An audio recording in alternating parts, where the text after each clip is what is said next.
In this video, I'm gonna teach you how to play Jedi Fallen Order with a PlayStation 5 controller. It's a very easy process, so make sure to follow along. In this video, I'm gonna give you easy to follow instructions on how to properly set up a DualSense controller to play Star Wars Jedi Fallen Order on PC. For this method, you will need to use Steam.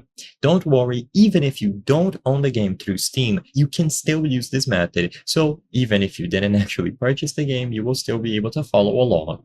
So the reason why we want to use Steam is because Steam has a feature called Steam Input. Steam Input will detect your DualSense controller and automatically set it up for you.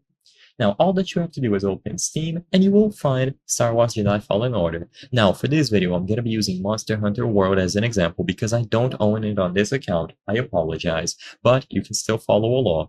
If you don't own Star Wars Jedi Fallen Order through Steam, click on the option to add a game, add a non-Steam game, and then look for Star Wars Jedi Fallen Order on your PC.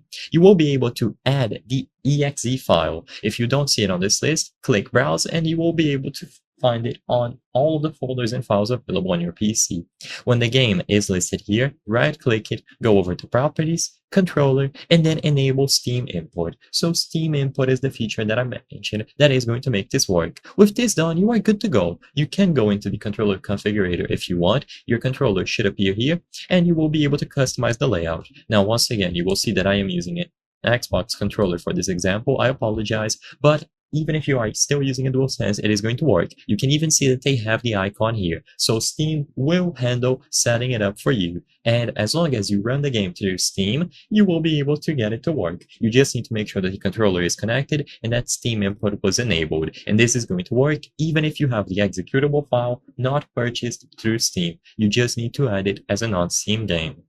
Keep in mind that it seems that there was an update to the game where DualSense controllers are detected natively, so you only have to do this if you notice that the controller doesn't work right away. I hope I was able to help you on how to play Jedi Fallen Order with PlayStation 5 controller. If this video helped you, please be sure to leave a like and subscribe for more very easy tips. Thank you for watching.